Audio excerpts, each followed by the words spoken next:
Oi, oi, bem-vindo, bem-vinda. Mais um programa aqui no nosso canal Mulher e Vida, no YouTube. Se você não se inscreveu, por favor, se inscreva, ative o sininho das notificações, participe, mande mensagens, sugestões.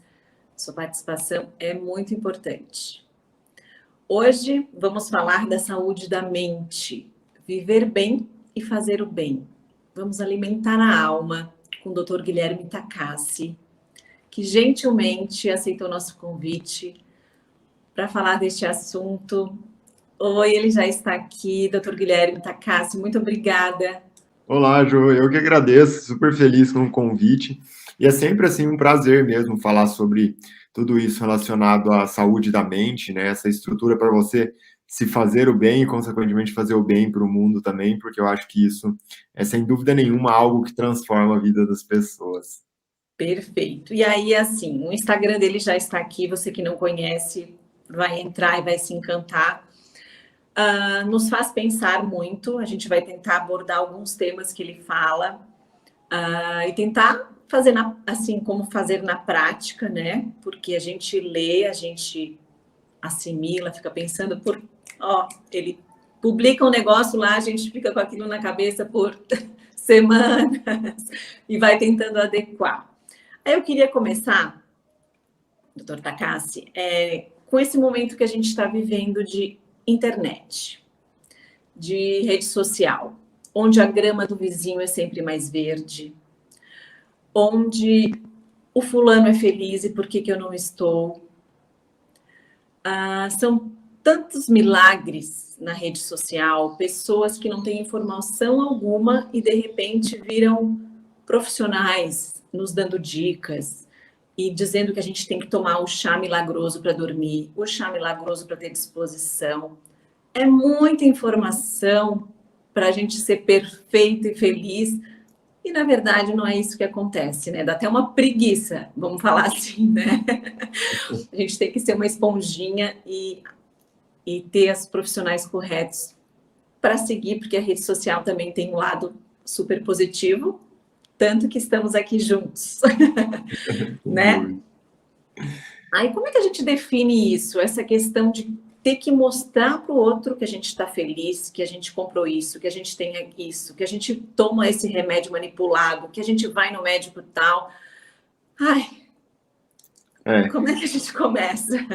e sabe, Duda, é até uma questão assim que eu sempre gosto de levantar a respeito disso, porque a partir do momento em que a gente entra nesse processo em que a informação se torna, né, ali super acelerada, sai daquele movimento ali do período industrial mesmo e começa a entrar nesse momento da era da informação, em que a comunicação se torna cada dia mais instantânea. Isso daí tem um lado bom e tem um lado ruim. Na verdade, eu não gosto de falar assim de lado bom ou ruim, né? Esse ponto de vista dual, porque na realidade o bom ou ruim é só uma questão de definição interna da gente, né? Tem uma brincadeira que eu falo que se você, a partir de hoje, decide comprar um carro vermelho, você sai na rua e começa só a enxergar carro vermelho. Na realidade, não é que aumentou o número de carros vermelhos, é para onde você direcionou o seu foco. Então, isso faz até um ponto de vista aqui muito legal, que é o seguinte: frequentemente a gente escuta, inclusive, o conceito ali, a informação de que mídia social é uma coisa ruim, que é um negócio deletério e tudo mais. E eu gosto de trazer um ponto de vista um pouquinho diferente, que é o seguinte: será que é realmente a mídia social que é ruim? Porque se eu trago novamente aqui aquele conceito do, nossa, quero comprar um carro vermelho e começo só a perceber carro vermelho na rua, pensa só, se você tá bem com você mesmo, se você tem uma reflexão interna, se você se sente bem frente à sua vida, você vai ver coisas boas, né? Lembra, não existe bom ou ruim, existe como eu observo e como eu interpreto as coisas. Agora, se você está com um sentimento de sofrimento interno, se você não está bem, qual que é a tendência? O que você vai observar ao seu redor? Isso. Pega esse mesmo conceito aqui em que eu venho falando. Se de repente uma jovem ela pega e não está satisfeita com o corpo e fala, nossa, mas meu corpo não está legal, nossa, será que eu ganhei peso? Como que tá? Ela entra na mídia social, o que ela vai ver? só foto de corpo, só foto daquela barriga X, Y e tudo mais. Se eu, num determinado momento, falo, nossa, mas eu preciso de férias, eu quero viajar, eu quero sair um pouco, estou insatisfeito com isso, e eu entro na mídia social, o que eu vejo? As pessoas viajando, todo mundo, né, nos melhores lugares da praia, e aquele sofrimento interno, na realidade, é seu. O problema não é a mídia social, o problema é como você está. Então, quando a gente percebe isso e começa a ter essa sutileza, na verdade você percebe que tudo depende só de você. Não importa a mídia social, não importa quem está ao seu redor, não importa o que falam, porque o seu sofrimento você desconstruiu. Que é o que eu frequentemente, né, levanto a hipótese de que existem dois tipos de ciclo, né, da forma em que as pessoas reagem. São aquelas pessoas que fogem do sofrimento, o tempo inteiro estão fugindo do sofrimento, e são aquelas pessoas que buscam um alívio constante. E aqui, se a gente pega esse raciocínio que eu falei, não é sobre fugir do sofrimento, não é sobre buscar algum tipo de alívio do sofrimento, é sobre não ter o sofrimento. E se eu não tenho sofrimento, é porque eu estou bem. E se eu estou bem, consequentemente, a minha vida vai ficar boa. E é esse o ciclo. Não é sobre ter uma vida boa para eu ficar bem. Eu fico bem. E a minha vida se torna uma consequência disso. Ou seja, ela vai ficar boa também. Mas faz parte, né? Sofrimento todo mundo tem, problemas todo mundo tem, e aí como é que a gente reage a isso é que faz a diferença, né? Aí Isso. onde que a gente busca, ou o que a gente busca, como que a gente começa a não só reclamar, só olhar o lado ruim? Você sabe que tem uma lenda japonesa que eu gosto muito, até para falar sobre isso, porque frequentemente as pessoas falam assim: ah, tem sorte, tem azar, tem isso, tem aquilo.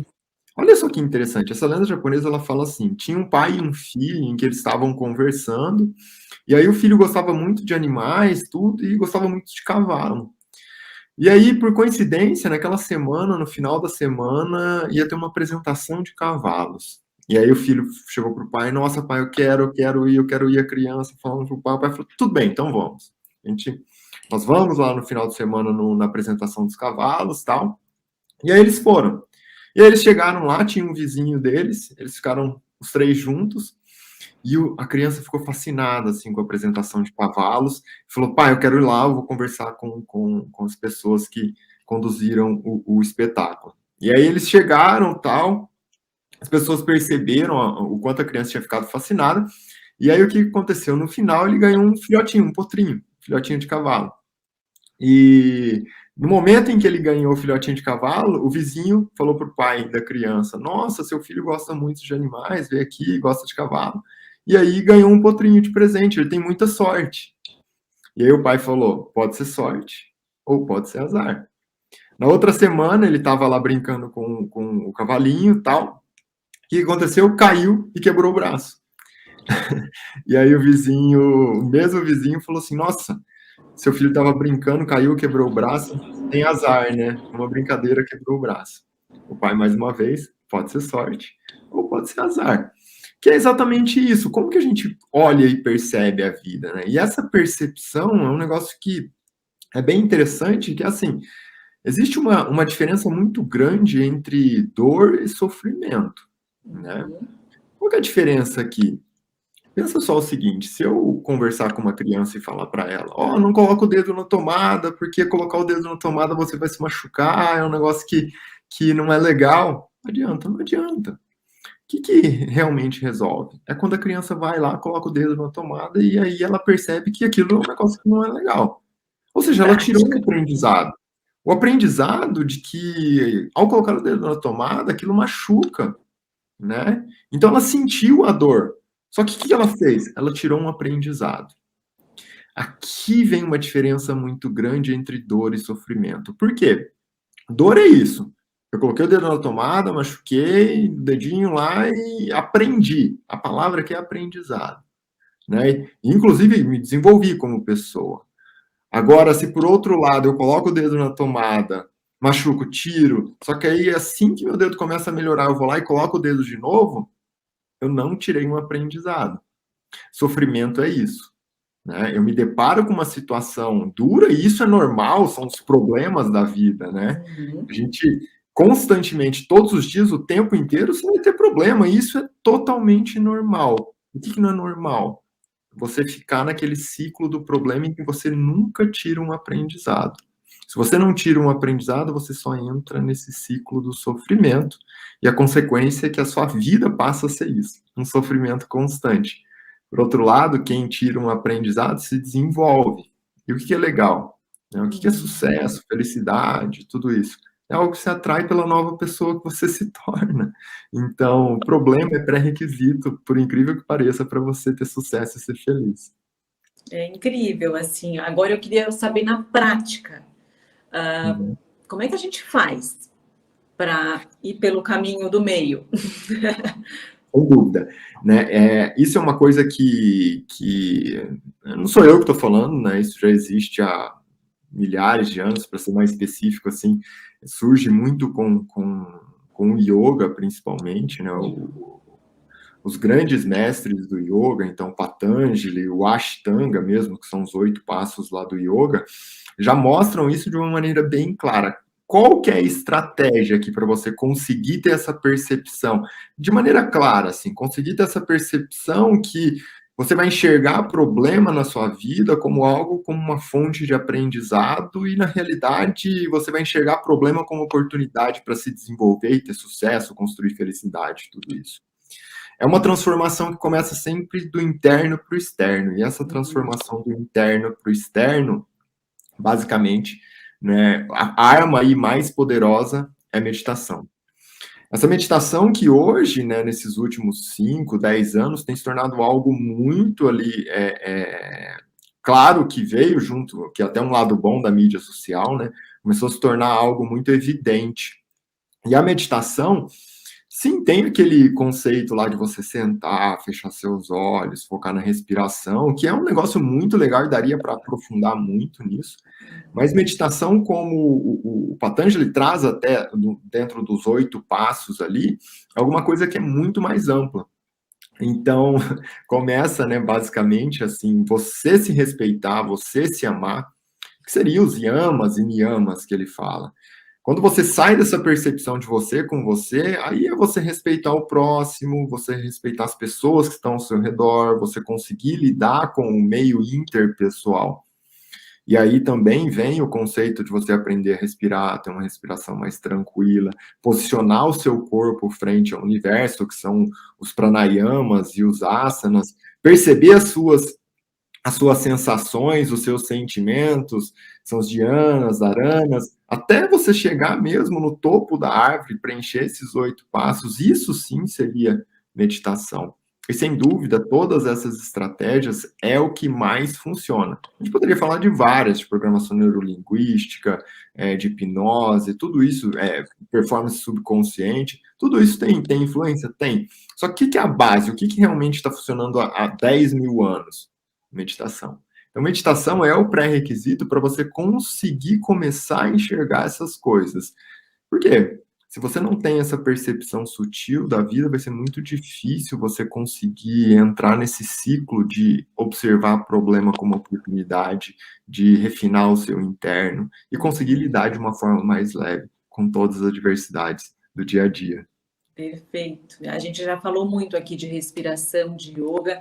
Inclusive, tem um programa excelente que eu tenho que falar aqui, que a gente gravou com o João Noronha, sobre respiração, incrível, tá no nosso canal, que tudo se encaixa, que é alimentação, né? Sem dúvida. Atividade física, respiração.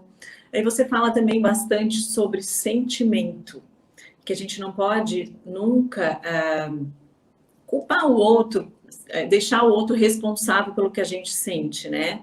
A gente tem aquela autorresponsabilidade. É mais fácil a gente culpar, né? Sempre o outro. Você sabe que isso é algo muito interessante, porque existe o próprio conceito, assim, né, de responsabilidade, a habilidade em responder mesmo. E a tendência natural, mais frequente, o que acontece no dia a dia, é uma tendência a você direcionar, procurar um culpado. Então, nossa, algo aconteceu na minha vida. Tipo, aconteceu um problema aqui, aí o direcionamento externo, né? Ai, porque aquela pessoa fez aquilo, ai, eu me atrasei porque foi o trânsito. E dificilmente a pessoa realmente fala assim, não, foi por isso, foi por algo que aconteceu comigo, assumir a responsabilidade. E aí, isso é um conceito básico, inclusive, para você começar a desenvolver o seu interno. E quando você começa a ter essa percepção, né, e você começa a tomar atitudes nesse sentido, qual que é o primeiro conceito aqui? Você começa a desconstruir os medos, né? Porque normalmente a pessoa ali, quando acontece algo na vida, ela procura um culpado, por quê? Porque ela tem medo de assumir aquela responsabilidade. E o que mais limita as pessoas dentro desse desenvolvimento, dentro do desenvolvimento pessoal, é o medo, que é um conceito muito amplo. Não é esse medo que frequentemente nós falamos, tenho medo de um inseto, de alguma coisa. Não, o medo, aquilo que determina a linha do tempo da sua vida. O medo do seu apego, que você arrasta ali como uma âncora na sua vida, que está associado ao seu passado, às suas crenças. O medo associado ao que pode dar errado no futuro, né, que aqui é até interessante discutir o medo relacionado ao futuro, que é o gatilho inicial para todas as ansiedades, porque, assim, até para levantar algo interessante, né, Ju, no sentido de 99,999% das coisas que acontecem na vida, elas acontecem de uma maneira diferente do que você planejou. Nada acontece 100% da forma que você planejou. Que pena, né? Às vezes. E olha só. E olha só que interessante. Normalmente as pessoas, o medo aparece aí, porque elas ficam com medo do que pode acontecer. E se eu sei que 99% das coisas vão acontecer diferente do que eu estou pensando, basicamente é o quê? 99% das vezes, 9% das vezes que eu estou pensando em alguma coisa que pode dar errado, não vai acontecer. Então, na verdade, você tem medo de uma coisa que não existe. E olha onde a mente leva a pessoa, né? Leva a pessoa a exatamente acreditar que aquilo é uma verdade absoluta. E isso, consequentemente, gera ansiedade, depois sofrimento e tudo mais. Esse medo, quando você começa a ter essa percepção, né, de responsabilidade mesmo, você começa a desconstruir ele. Não é você desconstruir o medo que fala assim, não, agora eu não vou ter mais medo, tal. Pois é. Isso resolve, né? Sempre existe algo por trás para você começar a desconstruir. Então, quando eu assumo responsabilidade pelas coisas que eu faço, é porque eu não tenho medo. Eu começo a desconstruir esse conceito do medo. Como que isso se torna relevante na minha vida? Acabei de citar um exemplo de ansiedade. A ansiedade começa cada vez mais perder força. E perde força, perde força, perde força, perde força, até que se torna uma luz super fraca lá no fundo, no fundo, no fundo, e passa a ser algo mais leve para eu conseguir lidar. É que o Então, ser humano cria muita expectativa, né? A gente cria muita expectativa de tudo. E aí, como não? Como não criar expectativa? E outra coisa, a gente quer controlar tudo. E aí foi falado agora, né? A gente não tem controle de nada. A gente não sabe o que realmente acontece. E o que faz? Sabe o que é bonito nisso, assim, quando a gente tem esse olhar para o futuro? De uma coisa que, assim, ó, se a minha percepção, ela se torna mais sutil a cada dia, eu percebo de fato que eu não tenho controle, né? Eu posso dar um direcionamento para minha vida, mas eu não consigo escolher a finalidade. Então, eu gosto de uma analogia em que eu falo que é o seguinte, você pode escolher qual montanha subir, você não pode escolher qual topo de montanha você vai chegar. Isso não cabe a você, o universo escolhe para você. Né? O que é maravilhoso, que eu posso te garantir, é que assim, tudo no universo segue um processo perfeito de equilíbrio. Então, o universo vai entregar para você o que você precisa, não o que você quer. Quando você alinha totalmente, né, que é o enlightenment mesmo, é o quê? O que você quer e o que você precisa se transformam na mesma coisa.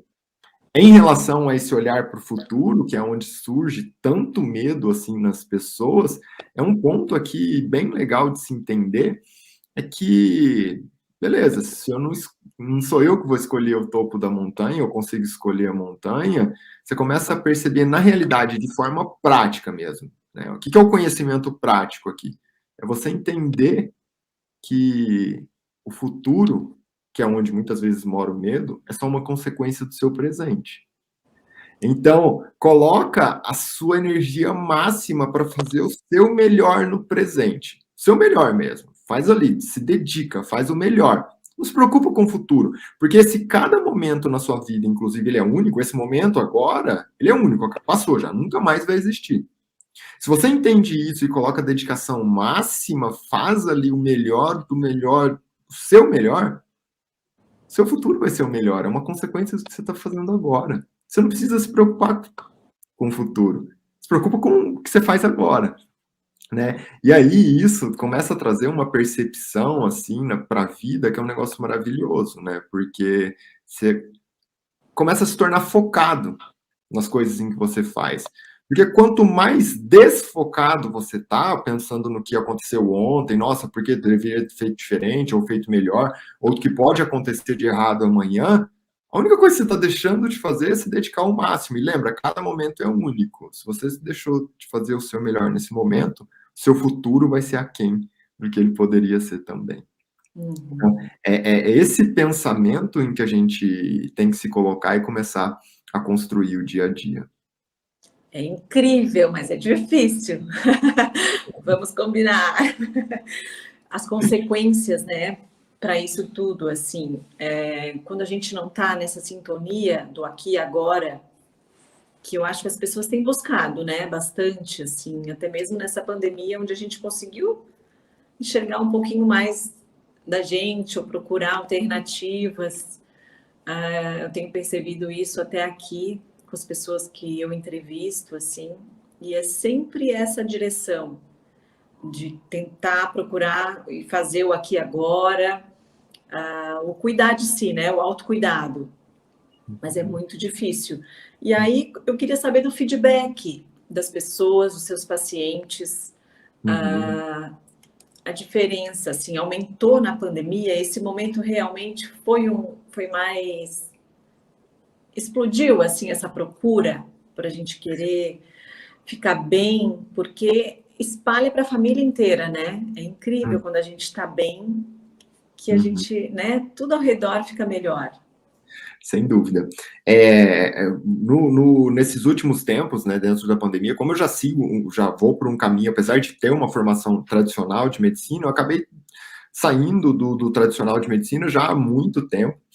E aí, como eu gosto de construir esse conceito médico de saúde, mente e corpo, nesses últimos tempos, o que eu percebi muito, assim, com as pessoas que eu atendo, enfim, com palestras, aulas, com empresas e tudo mais, é que, de fato, as pessoas perceberam todo o barulho que tinha ao redor.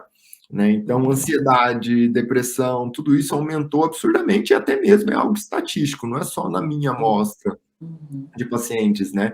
Então, nos últimos anos, o que se percebe é que existe uma ascensão enorme da epidemiologia, né, do prevalência de ansiedade e depressão.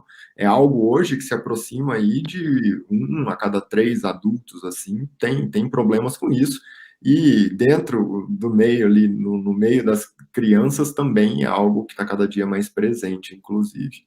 O que é interessante para a gente se atentar do que aconteceu nesse último ano e meio aí, desde quando começou todo o problema da pandemia, que me chamou muita atenção, é que o medo, né, aquele medo em que eu até conversei um pouco relacionado ao olhar para o futuro aqui, o medo passou a ser algo muito presente na vida das pessoas. E é desde ele se tornou muito presente em todos os sentidos. E aqui eu quero chamar atenção porque o medo um assunto extremamente amplo, mas eu queria chamar atenção para alguns medos que se tornaram muito claros assim para as pessoas. Então, primeiro, medo de ficar sozinho. né? De repente, enquanto eu tinha milhares de pessoas ao meu redor, eu estou fechado dentro de casa, ali na minha casa, e só eu e minha família. Então, o medo de ficar sozinho se tornou mais evidente. Depois, se eu estou com medo de ficar sozinho, de repente eu começo a gerar tantos pensamentos do que pode acontecer de ruim na minha vida, que eu começo a ter medo de ficar sem o quê? Uma das variáveis limitantes da vida hoje, né? Medo de ficar sem dinheiro. Isso também começou a aparecer cada vez mais. E a gente tem vários fatores aí concretos que mostram isso. E aí os outros, que são medos que sempre estavam ali, mas se tornaram mais evidentes também. Medo de envelhecer. As pessoas estão cada dia mais, meu Deus, o tempo está passando e 2 anos já quase de pandemia e eu poderia ter feito muito mais, não fiz. E aí, né, chega onde? Medo de ficar doente. Esse medo, acho que hoje todo mundo, só se olhar para o lado, você já vai ver alguém. E o último medo, que é o medo dominante, né? Medo de morrer. Então, as pessoas hoje estão transitando por esses 5 medos. Um dia eu tô com medo de ficar sem dinheiro, no outro dia eu tô com medo de ficar sozinho, no outro dia eu tô com medo de envelhecer, e se eu envelhecer eu vou ficar mais frágil, e aí eu vou ficar doente e eu vou morrer. Né? Então, tem uma brincadeira que eu falo que hoje as pessoas, elas acordam de manhã 10 minutos atrasado, meu Deus, estou atrasado, vou chegar atrasado no trabalho, não vou conseguir preencher as metas, e aí vão cobrar as minhas metas, não vou conseguir entregar, vou ficar sozinho porque todo mundo vai me abandonar, porque eu não vou ganhar dinheiro, porque eu perdi o meu emprego, não vou conseguir comprar comida, vou morrer. Em 5 segundos a pessoa sai dos 5 minutos atrasados e já acha que vai morrer. E isso hoje tem se tornado muito presente, né?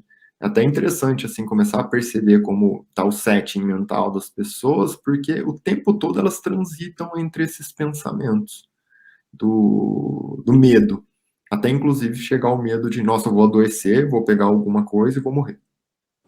Entendeu? E aí a procura por remédios, né, por cápsulas milagrosas, tá aí, né, nesse medo. Sem dúvida. Que até uma questão da responsabilidade, né? A tendência natural, quando o medo cresce, na verdade, ele é uma consequência, né? Eu quero buscar alguma coisa para transferir responsabilidade. Então, eu tenho uma cápsula que eu vou transferir a responsabilidade da minha saúde. Nossa, eu quero essa cápsula. Eu tenho uma academia que eu vou transferir a responsabilidade para eu ficar bem. Vou transferir. Eu tenho um profissional que eu vou transferir a responsabilidade. Vou transferir. Que é o que frequentemente eu falo sempre, que assim, a cura inicial, o que determina a sua cura, está em você, né? Se eu converso com uma pessoa, ou vou fazer uma aula, ou vou dar alguma aula em alguma faculdade, ou algo nesse sentido, a primeira coisa que eu falo assim, se você pensa em saúde, né? Primeiro passo está em você, assim. A saúde começa a partir de você. Você pode ter o melhor suplemento, a melhor estratégia, tudo. Se você não acreditar que você pode se curar, esquece, nem começa. Né? Agora, se você acredita, aí nada é impossível. Milagres acontecem, mas você tem que acreditar. Por quê? Que isso é um negócio simples? É muito simples, sabe, João? Mas não é nem um pouco fácil. Por que é muito simples? A gente cresce num ambiente em que, como que eu posso dizer? Eu preciso ver para crer. Então, assim, eu olho para uma caneta, eu acredito nessa caneta porque eu vejo, consigo pegar a caneta. Só que, na realidade, boa parte das coisas da vida, você tem que crer para ver. Então, você acredita que você consegue se curar, né? E aí a sua saúde começa a melhorar. Não é falar assim, vou tomar essa cápsula e eu vou melhorar. Não, aí você está no ciclo do eu vejo e aí eu acredito. Muitas vezes o ciclo é o oposto. Você precisa acreditar para ir de fato acontecer. E o corpo fala, né? A gente sempre dá algum sinal. E você fala também que existem sinais escondidos. Aí eu queria essa interpretação, assim, sinais do nosso corpo, sinais das nossas atitudes, o que de fato você como profissional consegue identificar, assim? Algo que é maravilhoso aqui, eu gosto muito de chamar atenção no sentido assim, o seu corpo vai ser quando você manifesta um sintoma no seu corpo, ele nunca acontece por um fator isolado. Aconteceu isso e por isso você tem um sintoma. Não, sempre é uma somatória de fatores. E essa somatória de fatores leva àquela consequência. Nesse conjunto da somatória de fatores, sempre é o que eu falo de uma união entre dois pilares. Um pilar que envolve, sim, o seu corpo, coisas mais concretas, palpáveis, como hábitos de vida, alimentação, atividade física, qualidade do sono, tudo isso. Mas isso é só metade. A outra metade são os seus pensamentos, que é o conceito de mente, né? Seus pensamentos, sentimentos, tudo isso. Pensa só no seguinte, encara a sua saúde como uma corrente, em que ela tem vários elos, né? Tem um elo dessa corrente lá que é fígado, outro é rim, outro é pâncreas, outro... Seus órgãos e sistemas estão ali em cada um desses elos. O detalhe é que todos nós nascemos já com alguns desses elos mais fragilizados. E isso é normal e não vai ser nenhum problema ao longo da sua vida. Qual que é o grande problema aqui? Você tracionar a corrente, né? A estratégia é você criar um meio para deixar a corrente lá e cuidar dela. Você não precisa trocar um elo que é mais frágil. Você só não traciona a corrente. O que traciona a corrente? Vou dar um exemplo claro, assim. Saúde da mente. Uma mente que está com medo, ansiosa, angustiada, tudo isso, você vai tracionando essa corrente. E você traciona tanto essa corrente que vai romper num elo mais frágil. Um hábito de vida, sim, por exemplo, uma alimentação, vai tracionar a corrente também. Só que nada consegue tracionar a corrente tanto quanto um pensamento deletério. E aqui tem um item que eu chamo a atenção, que é assim, ó, não importa se é um pensamento ou se é um fato concreto. A manifestação no seu corpo é a mesma. Dá um exemplo para ficar mais simples. Se você agora fechar os seus olhos e pensar num limão verde suculento em que você corta, desce aquele suco ácido, azedo, você saliva. E sabe o que é o mais interessante? Você saliva da mesma forma que quando você pega um limão e morde um limão. Ou seja, a manifestação no seu corpo do salivar é idêntica, igual, em todo sentido. A gente poderia discutir isso do ponto de vista fisiológico, tudo. Mas, enfim, é idêntica quando você pensa num limão e quando você morde um limão. Sabe qual que é o grande detalhe? Você não consegue passar um dia todo mordendo um limão, mas você consegue passar o dia todo com um pensamento deletério, dormir com esse pensamento, sonhar com isso, acordar pensando no outro dia. Então, olha o impacto que isso gera no seu corpo e a força que isso tem para conseguir gerar um sintoma ali, algo mais físico, anatômico, concreto. Uau, é forte. Bem forte. Outra questão que você fala também é sobre a dor. Uhum. Sentir dor é preciso. Uhum. E a gente ouve, né, falar, que a gente tem que acolher a nossa dor, o nosso sentimento, né? Até falando de luto, nesse momento que muitas pessoas viveram o luto, porque às vezes a gente quer fugir, né? Ou até mudar o pensamento e ir para esse outro lado, assim, de não querer sofrer. Mas qual é a importância nesse momento, assim, de um sofrimento, da gente cuidar da gente, do autocuidado e cuidar da nossa dor? Legal. Esse é um assunto, um tema muito, muito legal mesmo, sabe, Ju? Tem dois temas aqui que você citou que eu acho que são super interessantes, né? Você citou morte. Entender a morte é um negócio, assim, muito amplo, e isso já me chama a atenção desde a infância, porque eu venho de família oriental, e o oriental olha para a morte de uma maneira muito diferente do ocidental. E o outro, né, as dores do dia a dia, que são os famosos problemas que as pessoas falam. Então, primeiro eu quero falar um pouco sobre esse conceito, né, dos problemas. Por que eu falo com frequência ali e tal, dentro do desenvolvimento pessoal, da importância do sentir a dor, né? Você ter coragem para olhar para suas dores, né, entendê-las e aí, a partir disso, você entrar num ciclo que é que é super positivo. O mais simples, o caminho mais fácil, nem sempre é o melhor.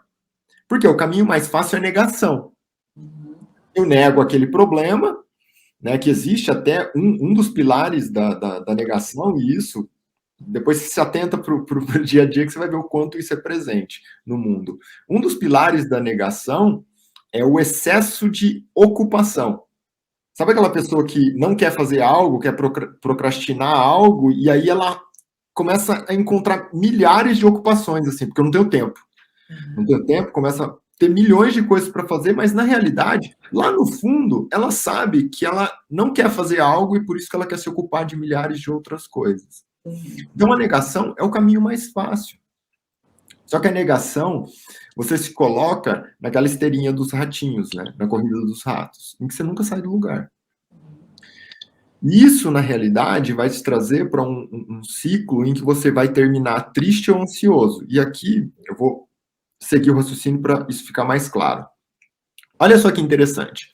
Se você tem coragem, e coragem a gente constrói treinando. Se você tem coragem para olhar para a dor, né, para o seu ponto de fragilidade, olhar para os problemas da vida, você começa a entender o seguinte: você não consegue aprender absolutamente nada novo na sua vida se você ficar fazendo as coisas que você já sabe fazer. Então, quando você se depara com um problema, basicamente é o que, em resumo, esse problema? Todos eles.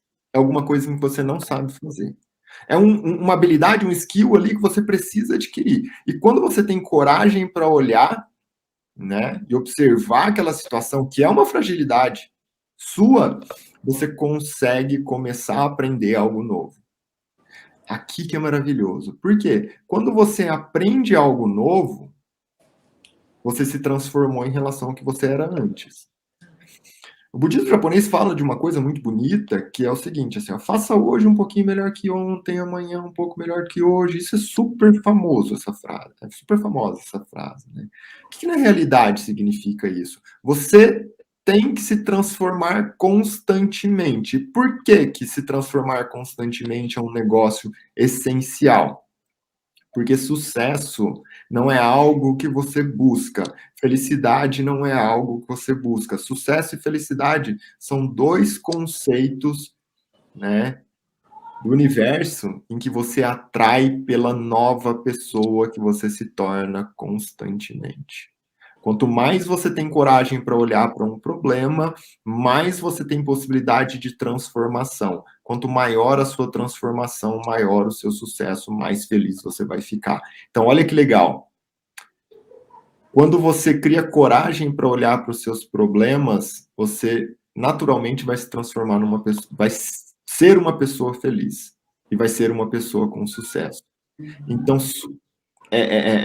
problema, obstáculo, dor na vida é pré-requisito para você ser uma pessoa de sucesso e ser uma pessoa feliz. Quando você observa uma pessoa em que ela olha para o problema e fala, nossa, mas de novo comigo, porque eu não mereço isso, ela está fugindo do sucesso. E isso é super presente hoje, não é verdade? Todos os dias as pessoas reclamam, ah, porque aconteceu isso, aconteceu aquilo, ah, porque eu não mereço, ah, porque é comigo, de novo comigo. Você acabou de, cada um desses momentos, negar, né, a possibilidade de sucesso e felicidade para o seu dia a dia. Não é verdade? Vale tirar. Perfeito, sensacional. Aí vale para quem está sofrendo com luto, por exemplo, como a gente falou, tirar aquele dia para viver o luto mesmo. É isso? É viver o sentimento 100%? Sem dúvida, sabe? E aí, por outro lado, agora tem o luto mesmo, né? Eu vou até citar uma lembrança da minha infância, porque na minha infância, um velório, né, do ocidental, que acontece com a gente aqui no Ocidente, você vê o quê? As pessoas sempre muito tristes, ali, nossa, mas é um negócio ruim, morte, não sei o quê. Por outro lado, no oriental, o que acontece? Eu percebia isso lá na minha família, assim, porque o oriental encara a morte, sim, como é um ente querido que está partindo. Então tem uma dor, Não tem como você falar assim, nossa, não vou sentir, né? Tem uma dor. Só que a morte para o oriental é uma oportunidade para você reunir a família. É meio que era um almoço da família, uma reunião, vinham todos os familiares e tudo isso. Onde eu quero chegar com isso daqui? Né? É algo que, assim, ó, aqui no Ocidente a gente enxerga a morte como algo ruim, né? Enquanto o oriental enxerga a morte só como uma mudança de plano, não como um fim, não como algo ruim. Só mudou, só foi para outro, passou para o próximo ciclo da vida, né? Que até isso dentro da espiritualidade é muito presente.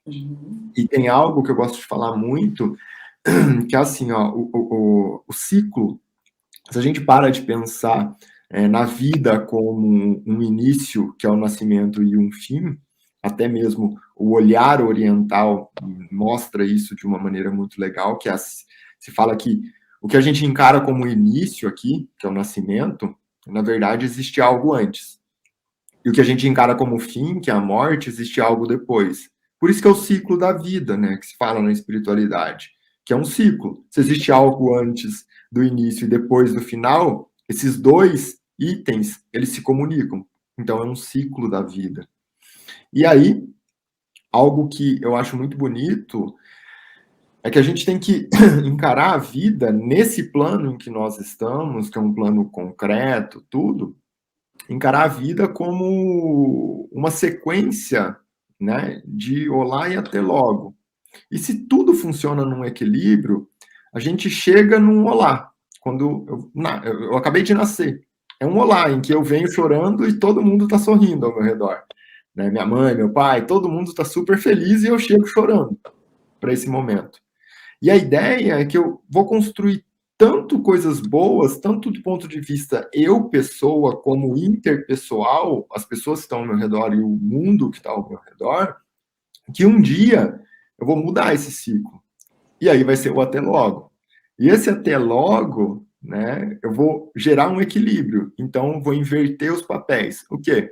Eu vou sorrindo pela quantidade de coisas boas que eu fiz e todo mundo que está ao meu redor vai chorar. E vai ser o momento em que eu vou inverter os papéis do olá e do até logo. Então, é sempre um ciclo de equilíbrio. E sim, morte é algo que não é um fim, é só uma transição do olá e do até logo. Ai, que lindo! É lindo, é difícil, é lindo, mas é o tentar fazer o bem, né? Sempre. Sim, O cuidado corpo, mente. sem Aí, para a dúvida. gente finalizar, que o nosso tempo, infelizmente, está acabando, eu ficaria aqui por horas falando.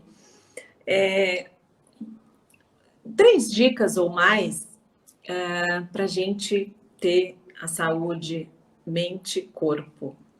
E Uhum. uma vida em equilíbrio, já que a gente falou disso aqui, né? Viver Uhum. bem e fazer o bem. 3 Legal. dicas. O que é que a gente precisa para começar? Quem ainda não Uhum. está nesse Uhum. processo do autoconhecimento. Eu começaria assim, eu acho que seria legal eu quero dividir tanto do ponto de vista da parte mais concreta de corpo, e depois quero também falar um pouquinho sobre o pilar mente. No pilar corpo, sem dúvida, eu falaria assim, tem uma alimentação mais natural possível. E aqui eu quero usar uma analogia que eu falo frequentemente, que é o seguinte: se eu pegasse agora, aqui, mostrasse a minha mão, colocasse uma maçã aqui sobre a minha mão e transformasse essa maçã numa pessoa, todo mundo ia ficar assustado, né? Mas na realidade, todos os momentos em que você come uma maçã, depois de algumas horas, essa maçã se transformou em você. Então, a maçã vem de onde? De uma árvore. A árvore está onde? Na natureza. Você é um prolongamento da natureza. Se você é um prolongamento da natureza, né, tem uma alimentação baseada em comida que vem da natureza. Esse é um passo, assim, essencial para a saúde do corpo.